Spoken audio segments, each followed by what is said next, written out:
Hello, I'm Father Scott Vanderveer with another installment of our series, Seriously, God? Today, we're talking about pain and regret. The pain that is part of life can make us doubt that God is truly good and truly loves us. Because it feels like when we watch TV or look at things online, that the default for human life is meant to be happiness. That happiness is meant to be what we feel almost all the time. And that pain ought to be rare. It means often that something has gone wrong. And believing that pain is not a part of life sets us up for unnecessary suffering and misery. Because pain is inevitable. It's a part of the deal. Ask any mother holding a newborn. The greatest moments in life rub shoulders with the most painful moments in life. Why it has to be that way, we won't know until heaven. But it's clearly true. Just pay attention to your life and the lives of those around you. It's the reason why compassion is an absolutely essential ingredient in human living. We can't live without compassion.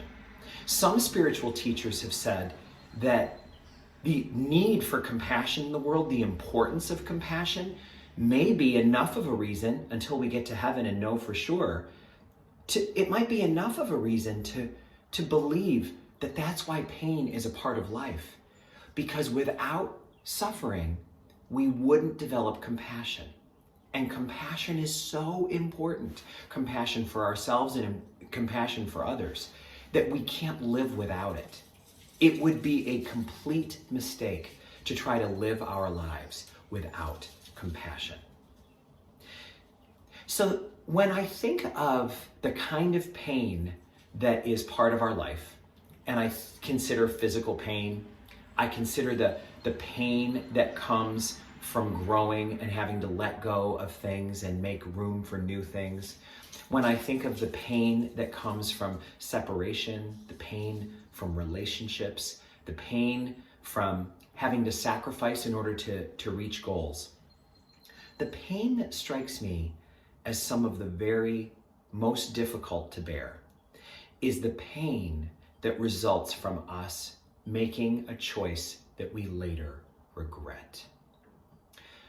The story that we have been focusing on this week, in this 5th week of Lent, has been the story of the woman who is pulled into the center of a circle of an angry crowd because she has been caught in the very act, the scripture says, of committing adultery. Now, there are so many things that story makes us think about, like, where's the other person? Adultery is not a crime or a sin that you can commit alone. Where's the other person?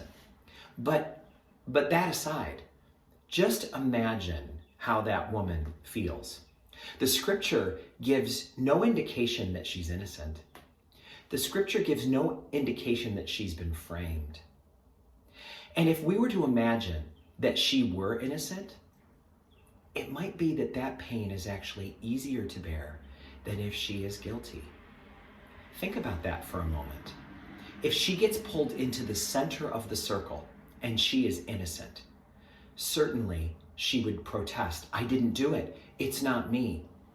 And if that was not enough to satisfy the angry crowd, and they still stoned her to death, as she was being stoned, she would have the consolation of knowing that before God, her innocence was obvious, that God knew that she was not guilty of this.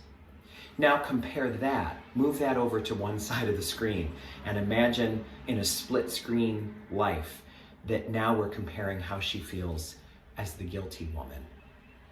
She stands there with all of the shame. She has been caught, it says, in the very act. Who knows what led to this sin? But whatever it was, can you imagine the regret that she feels. My life is ending this way. My choices have led to me being humiliated and shamed and killed in public for a sin and a crime that is considered disgraceful. If you think about the times in your life that you feel the most pain, the most regret, it is likely that they are the things that you have run through your mind a million times. If only I had done that differently. It's one of the reasons why in the scriptures this week, I found it impossible not to make a reference to the terrible moment at the Oscars recently in 2022, if you're watching this in the future, when comedian Chris Rock made a joke that offended Will Smith, and he hit him on stage and then yelled profanities at him, and everyone was stunned.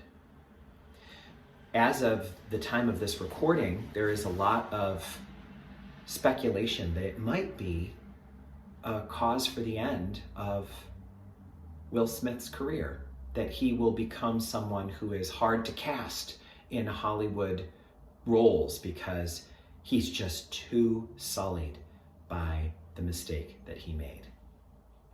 That brings up something really interesting for us, because Will Smith may be feeling both regret and remorse. I recently heard a definition of those two things that I thought I knew the definitions of well, but they were framed in a way that was really helpful, and I think you might agree. The person who was defining these two emotions said, regret is directed toward yourself. It is realizing that if I had made different choices than the ones I made, I would have a better and happier and easier life because of it. That's regret. Remorse is focused outward. I punched another person in the face. I jumped to a rage response when I could have chosen something differently. I sabotaged my own career. I reacted in a way that hurt others.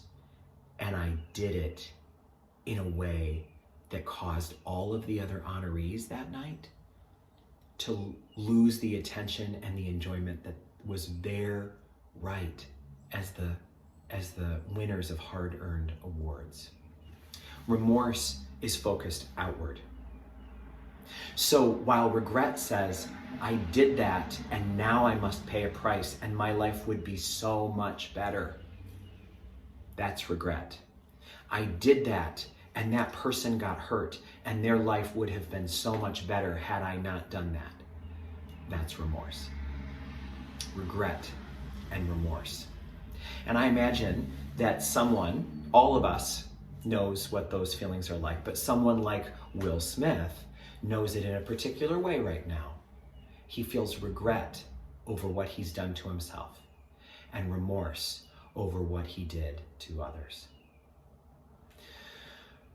Oh, the pain of that, and the pain of recognizing that we must ask God to help us find a way out. One of the things that we always are asking God to help us with is to learn to trust God's mercy. That mercy is when God doesn't give us the consequence that we do deserve. Mercy is when God has all the power and all the justification to punish us, and yet does not. How interesting that we must show mercy toward ourselves as well. That I have an ability to say, I look back at a situation like Will Smith is doing right now about Oscars night. I look back at a situation and I consider how badly I handled it. And I have every right to be filled with regret and remorse for the rest of my life. But once I have made amends, once I have owned what I did and expressed proper amends for that action, showing mercy to myself is a good and holy act. To allow myself to be let up from the pressure of being weighed down by the weight of my actions, which I no longer have the ability to change. The best we can do is recognize that when we know better, we do better. When we know better how to act, when we recognize the nature of our wrongs, we then are able to better align our lives with what we most want, what we know is the right way to live. And so I must be willing to let go of the desire that I have to live in the past with all of my regrets and all of my remorse, and to instead be willing to live this moment and do whatever is the next right thing. To never forget the lessons I have learned in the past, but to use them in the only way that they can be used for this moment and this choice before me here and now. The regret and the remorse we feel from the past no longer serve a purpose once we have acknowledged them and made amends for them. What we must do then is move on to today's work and to live in ever more alignment with what God is calling us to do.